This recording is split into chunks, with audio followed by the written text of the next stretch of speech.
हाय दोस्तों, स्टडी आंसू में आपका स्वागत है। आज हम जीन पियाजे के अवस्थाओं के विषय में बताएंगे कि कौन सी अवस्था में कौन सा गुण पाया जाता है। ठीक है। इससे पहले हम उनके शब्दों के विषय में बताए थे कि कौन सा शब्द किस अर्थ को व्यक्त कर रहा है, क्या अर्थ किस शब्द का है। ठीक है। आज हम जीन पियाजे की अवस्थाओं के विषय में बताएंगे। सबसे पहले जीन पियाजे की इंद्रियगामक अवस्था या इंद्रजनित अवस्था। इनकी चार अवस्था हैं।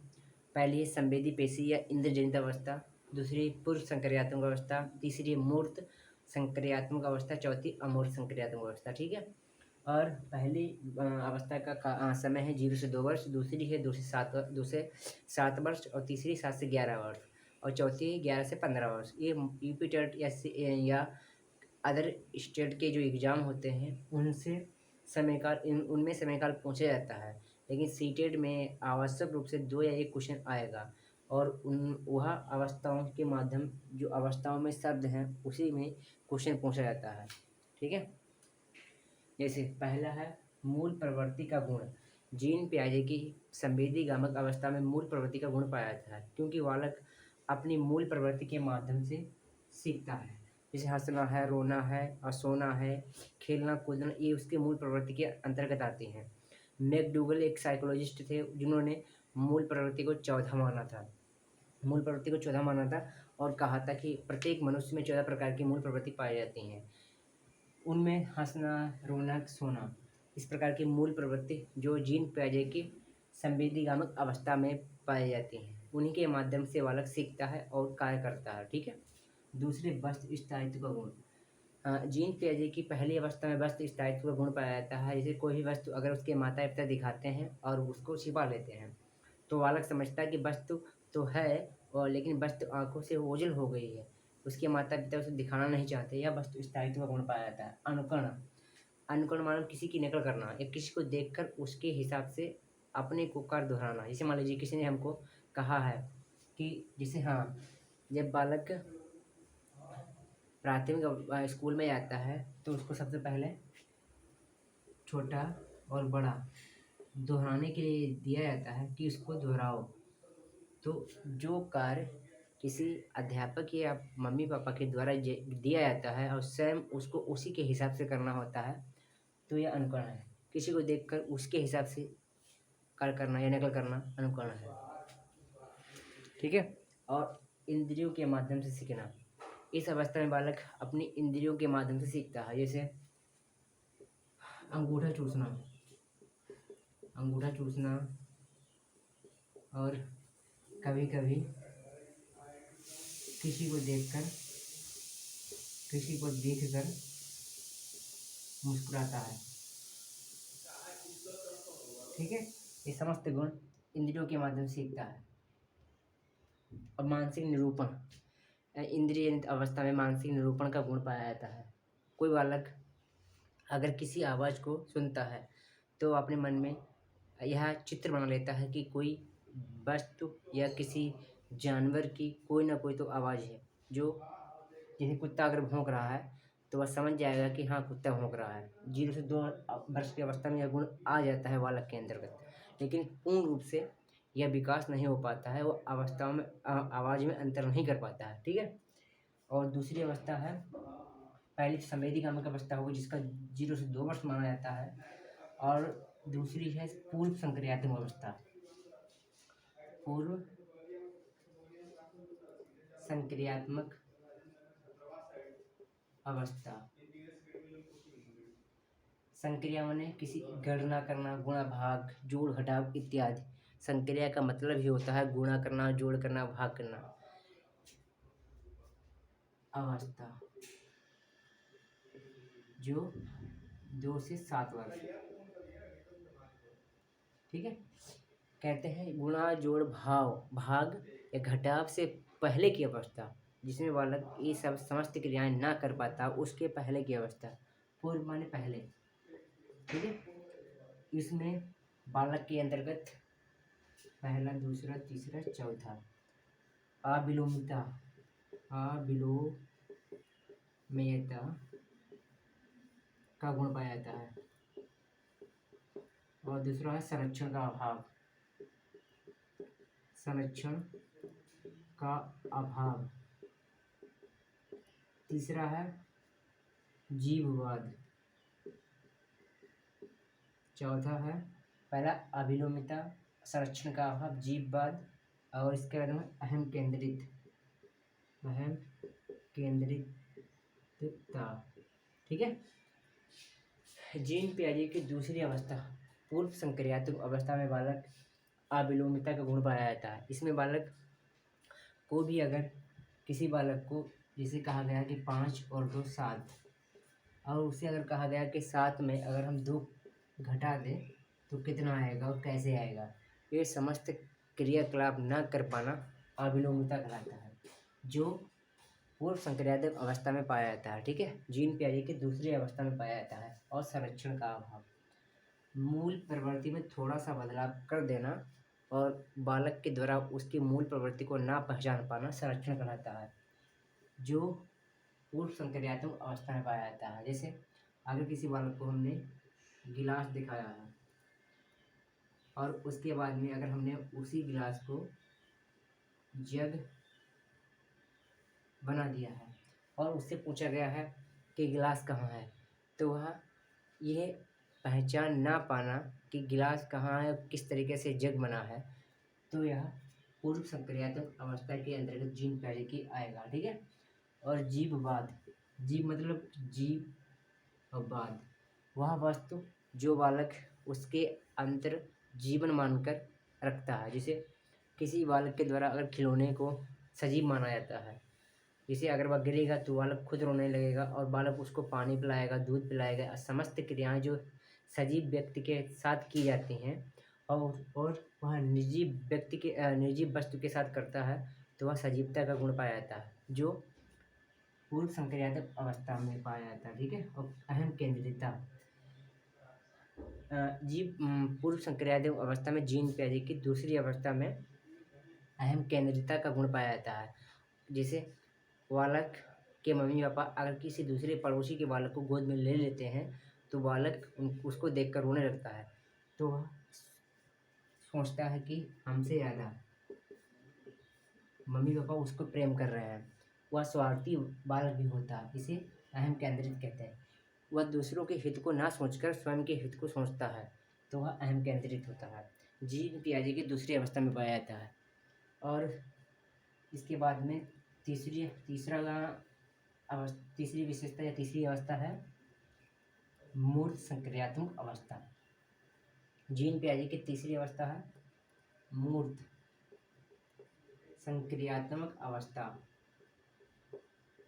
ठीक है। जिसका समय है 7 से 11।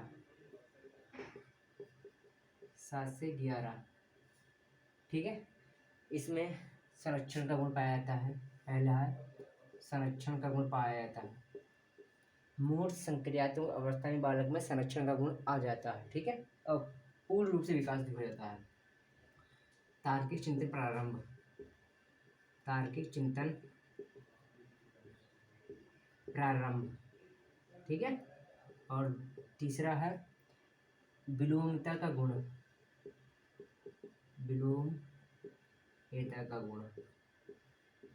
इसमें विलोम्यता का गुण पूर्ण रूप से विकास हो जाता है। और वर्गीकरण या क्रम निर्धारण एक ही बात है। ठीक है। और समानता। ठीक है। जीन पियाजे की तीसरी अवस्था में ये समस्त गुण पूर्ण रूप से विकसित हो जाते हैं। जैसे संरक्षण, किसी भी वस्तु की मूल प्रवृत्ति में थोड़ा सा या मूल आकृति में थोड़ा सा परिवर्तन कर देना संरक्षण कहलाता है। जो मूल संक्रियात्मक अवस्था में बालक पहचान लेता है कि कौन सी वस्तु पहले हमको दिखाई गई थी और उसके बाद कौन सी वस्तु है, उसको पहचान लेता है। यह गुण मूर्त संक्रियात्मक अवस्था में पूर्ण रूप से आ जाता है। ठीक है। और तार्किक चिंतन प्रारंभ, धीरे धीरे बालक तार्किक रूप से सोचने लगता है कि यह कार्य कैसे हुआ है, किस तरीके से यह कार्य होना चाहिए था और हमें किस तरीके से अपने जीवन को धीरे धीरे चलाना है, ये समस्त गुण इस अवस्था में आ जाते हैं। ठीक है। जीन पियाजे की तीसरी अवस्था में संरक्षण का पूर्ण ज्ञान हो जाता है और तार्किक रूप से चिंतन प्रारंभ कर देता है। और विलोमिता का गुण, जैसे इसे हमने अगर 5 और प्लस 8 13 बताया है और उसे पूछा है 8 में से अगर 5 कम कर दें 3 बचेगा, तो वह समस्त क्रियाएं कर देता है और करके बता देता है। जैसे कहीं 8 5 13, उससे पूछेंगे 8 5 कितना होता है 13, बता देगा। और उससे कहीं 13 में से अगर 8 कम कर दें तो कितना बचेगा। तो ये समस्त क्रियाएं करना प्रारंभ कर देता है या करने लगता है, पूर्ण रूप से करने लगता है। तो यह विलोमिता का गुण है जो इसमें पूर्ण रूप से विकसित हो जाता है। ठीक है। और वर्गीकरण क्रम निर्धारण, वर्गीय का मतलब कि छोटे से बड़े और बड़े से छोटे, और एक जैसे 1 2 3 4 5 अगर गिनती दी गई हैं और उसके क्रम को इधर उधर कर दिया। जैसे मान लीजिए ये आकृति है, जैसे ये इतनी बड़ी है, इसके बाद में ये इतनी बड़ी आकृति है, ये इतनी बड़ी आकृति है, और इसको इतना बड़ा कर दिया गया है। ठीक है। कर दिया और अलग अलग रूप से रख दिया गया है। और बालक से कहा गया है इसका क्रम निर्धारण कीजिए कि छोटे से बड़े के रूप में लगाइए। तो पहले इसको, फिर इसको, इस आकृति को, फिर इस आकृति को, फिर इस आकृति को एक क्रम से लगा लेगा तो यह गुण मूर्त संकेतात्मक अवस्था में पाया जाता है। मूर्त का मतलब ही होता है कि हमारे सामने प्रत्यक्ष रूप से कोई वस्तु अगर रखी है तो उसको हम सही से या क्रम से लगा लें तो वह मूर्त संकेतात्मक अवस्था में आएगा।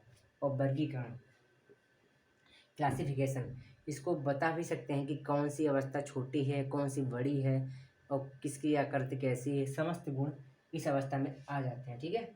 और समानता, लास्ट है समानता। समानता जैसे अगर किसी बालक को 2 मार्कर दिखाए गए हैं और उससे पूछा गया है इनके कोई हमें 2 गुण बताइए या कोई 2 गुण दोष बताइए, तो बालक कहेगा सबसे पहला है कि ये दोनों काले हैं, तो ये एक समानता हो गई। ठीक है। और उससे कहेंगे दोनों से लिखा जा सकता है, तो दूसरी समानता हो गई। ठीक है।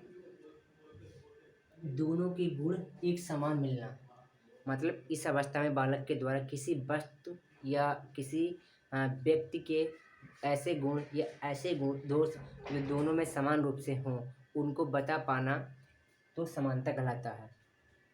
एक जैसी चीज़ें, 2 चीज़ें हैं जो एक समान है, समानता कहते हैं। और यह गुण इस अवस्था में पूर्ण रूप से विकसित हो जाता है। ठीक है। जीन पियाजे की तीसरी अवस्था के बाद चौथी अवस्था जो अमूर्त संक्रियात्मक अवस्था है, जिसका समय है, चौथी अवस्था है अमूर्त संक्रियात्मक अवस्था, जो 11 से 15 वर्ष। ठीक है। इसके अंतर्गत सबसे पहले तार्किक चिंतन में परिपक्वता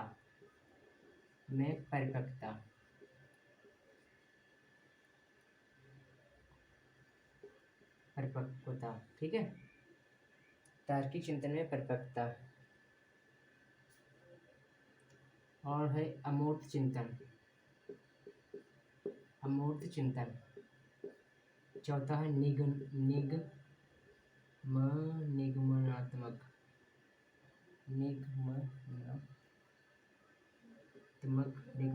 चिंतन। ठीक है। और अवसारी चिंतन।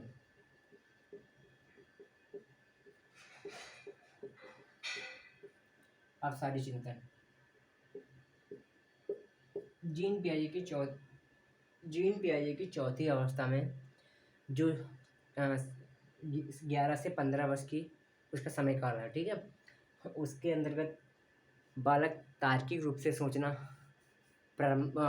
लगता है पूर्ण रूप से, लेकिन तार्किक रूप से सोचना मूल संक्रियात्मक अवस्था में प्रारंभ कर देता है, स्टार्ट कर देता है। लेकिन तार्किक रूप से सोचना प्रारंभ कर देता है उस अवस्था में, लेकिन सोचने में परिपक्व पूर्ण रूप से विकसित हो जाता है और तार्किक रूप से परिपक्व हो जाता है अमूर्त संक्रियात्मक अवस्था में। ठीक है। अमूर्त चिंतन, अगर वैज्ञानिक चिंतन या अमूर्त चिंतन, उसे ही इस अवस्था में अमूर्त संक्रियात्मक अवस्था में कोई भी वस्तु अगर है उसके सामने प्रत्यक्ष रूप से उपस्थित नहीं है तो उस विषय में, उस वस्तु के विषय में चिंतन करना अमूर्त चिंतन कहलाता है। अमूर्त माने जो सामने ना हो, मूर्त माने जो सामने हो। ठीक है। उसके विषय में तार्किक रूप से सोचना, उसके गुण तो सोचना, उसके दोष बताना, ये समस्त गुण, ये समस्त क्रियाकलाप इस अवस्था में पूर्ण रूप से विकसित हो जाते हैं। ठीक है।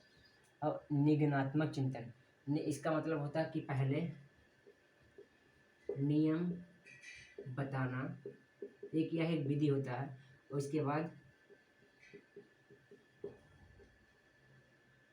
उदाहरण देना, यह एक विधि भी है। ठीक है। साइकोलॉजी में एक विधि है। इस अवस्था में पहले बालक के अंतर्गत नियमों को बताया जाता है, सिखाया जाता है, सीख लेता है। ठीक है। यह अवस्था में जीन पियाजे की चौथी अवस्था में बालक के अंदर के समस्त सूत्रों या नियमों का सीखना, इसके बाद उदाहरण देकर समझाना, ये सब इस अवस्था में विकसित हो जाते हैं। ठीक है। चौथा, अवसारी चिंतन। अवसारी चिंतन का मतलब है कि कोई भी एक समस्या है, जैसे कोई एक समस्या है, उसको अनेक प्रकार से सॉल्व करना अवसारी चिंतन कहलाता है। अब अभिसारी होता है किसी अनेक समस्याओं को, ये समस्या है, ये समस्त समस्याएं हैं,